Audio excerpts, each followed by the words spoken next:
Muy buenas noches, amados hermanos en el Señor. Saludamos por este medio a la Iglesia Betania, que en este momento alaba y glorifica al Señor a través de este devocional. Quiero llevarles a la palabra del Señor, al Evangelio según San Mateo, del capítulo 4, versículo 1 al 11, lo cual ya leyeron en la lectura bíblica. El tema que quiero compartir con ustedes se llama Requisitos básicos de un hombre de Dios. Es importante saber, hermanos, que para que un cristiano verdaderamente se mueva bajo la dirección de Dios, tiene que cumplir o tenemos que cumplir algunos requisitos que encontramos en su palabra. El ejemplo primordial lo tenemos en Mateo capítulo 4, versículo 1 al 11 y sobrecae en la vida de nuestro Señor y Salvador Jesucristo. Si ustedes pueden notar, hermanos, amados hermanos, el capítulo 4 comienza diciendo: Entonces Jesús fue llevado por el Espíritu al desierto para ser tentado por el diablo, y después de haber ayunado 40 días y 40 noches, tuvo hambre. Importantísimo la declaración de la palabra de Dios, porque es ahí en este preciso momento donde nuestro Señor Jesucristo inicia su ministerio aquí en la tierra.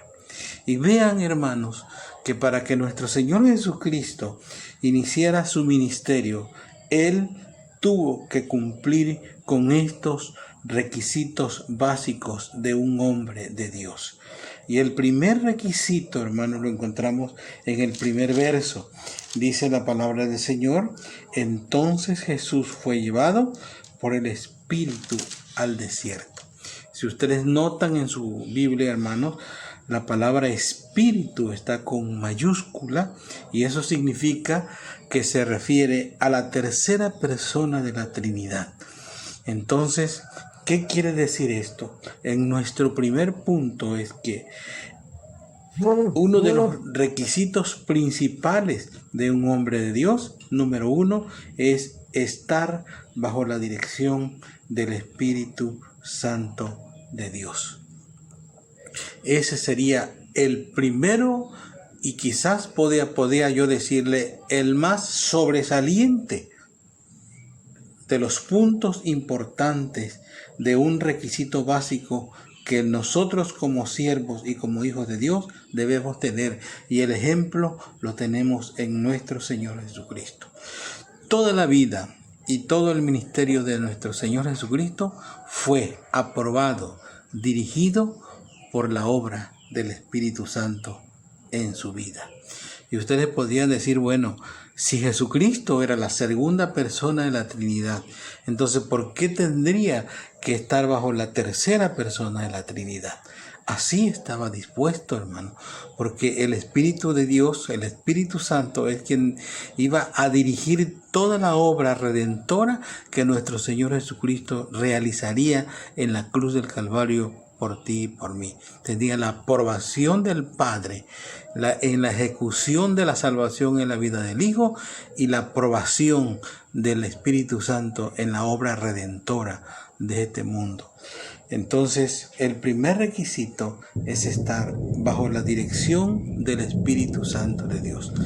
Tú y yo, como siervos de Dios, tú y yo, como hijos de Dios, ustedes, mis amados hermanos y hermanas, como siervos de Dios, ustedes, toda la iglesia, como hijos de Dios, estamos comprometidos a cumplir con este requisito básico, que es estar bajo la dirección del Espíritu Santo de Dios.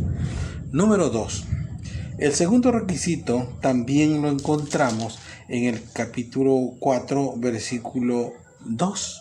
Y dice: después de haber ayunado 40 días y 40 noches, tuvo hambre. Esto es importantísimo también en la vida del cristiano y en la vida de la iglesia.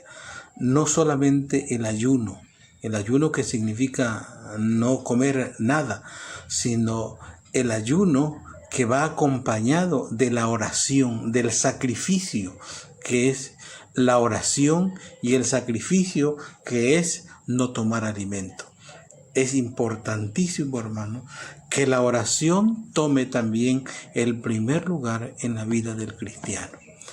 Un cristiano que no ora es un cristiano fracasado. Una sociedad que no ora es una sociedad fracasada. Una iglesia que no ora es una iglesia que no crece y es una iglesia que fracasa. Pero eso no es el caso de la iglesia de Cristo. Eso no es el caso de la iglesia del Señor. Ese no es el caso de nosotros los que hemos recibido a Cristo como nuestro único y suficiente Salvador. Ese no es nuestro caso. Porque sabemos, hermano, sabemos que la oración es vital en la vida del cristiano. Y entonces, así como fue vital en la vida de nuestro Señor Jesucristo, iniciando su santo ministerio en esta tierra, así también es vital. Y el ejemplo lo tenemos en Él. Así que la oración, estimado hermano, estimada hermana, es de vital importancia y es el segundo requisito que encontramos aquí en la palabra del Señor y que se cumple en la vida de nuestro Señor y Salvador Jesucristo. Vamos entonces a conocer el tercer requisito. Lo encontramos en todo lo demás de los versículos siguientes. Ustedes ven que en el capítulo 4, versículo 1 al 11, hay un diálogo entre Satanás y Jesús. Y si ustedes notan claramente, todo lo que Jesucristo responde, todo lo que responde nuestro Señor Jesucristo a Satanás, todo está registrado a la luz de la palabra de Dios. Esto quiere decir que Jesucristo era un fiel estudiante de la palabra de Dios. Esto quiere decir que Jesucristo era un fiel conocedor de las leyes del Antiguo Testamento, de los 10 mandamientos, de los profetas y de todo, de los salmos y de los profetas y de todo el Antiguo Testamento. ¿Sí? Jesucristo era un fiel conocedor de ello. Jesucristo estudió todo el Antiguo Testamento, lo conocía y se lo sabía de memoria. Cuando tuvo frente a frente con Satanás, todas las cosas las manejó de acuerdo a la palabra de Dios. Entonces, el estudio de la palabra del Señor, hermano, es vital, es importante y forma parte del tercer requisito de un hombre de Dios. Así que si tú te consideras, si yo me considero, si nosotros nos consideramos como iglesia, una iglesia del Señor, tiene que ser una iglesia que estudia la Biblia, un hombre, una mujer que estudia la Biblia, un hombre, una mujer que siempre está dispuesto a estudiar la palabra del Señor. Y son 3 requisitos importantísimos que se vieron presentes en la vida de nuestro Señor Jesucristo al iniciar su ministerio aquí en la tierra. Y es que tú y yo no lo debemos olvidar nunca. Estar bajo la dirección del Espíritu de Dios, requisito número 1. Tener una vida llena de oración y ayuno, requisito número 2.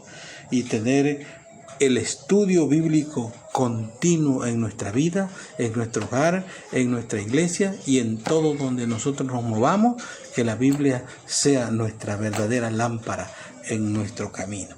Es importante, hermano, que nosotros no olvidemos que esto lo encontramos en la vida de nuestro Señor Jesucristo como ejemplo, y entonces nosotros también tenemos que cumplir. Y vayamos concluyendo, hermanos. Dice, ya cuando se termina el diálogo entre Jesucristo y Satanás, dice el versículo 10, entonces Jesús le dijo, vete, Satanás, porque escrito está. Si tú quieres que Satanás no te moleste y puedes decirle, vete, Satanás, porque escrito está, entonces tienes que ser fiel a estos requisitos que nos enseña nuestro Señor Jesucristo a través de su vida ministerial.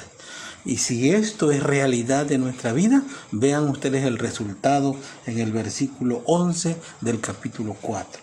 Dice, el diablo entonces le dejó y aquí vinieron ángeles y le servían.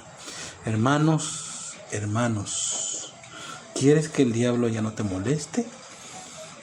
¿Quieres que el diablo se vaya de nuestro alrededor? ¿Quieres que el diablo ya no tenga nada que ver con nosotros. Estas son las 3 llaves y requisitos para que el diablo no nos moleste nunca más. Entonces, hermanos, sujétate a la voz del Espíritu Santo. Dobla tus rodillas y llénate de oración. Y no olvides nunca estudiar y estudiar la palabra de Dios en tu vida. Y eso nos sacará avante y el diablo nos va a dejar de molestar. Hermanos, que el Señor nos bendiga y que sea nuestro Dios quien ilumine nuestra mente, nuestros corazones, para que seamos una iglesia obediente bajo la dirección del Espíritu Santo, que seamos una iglesia de oración y de ayuno, y que seamos una iglesia de un estudio continuo de su palabra. Que Dios les bendiga.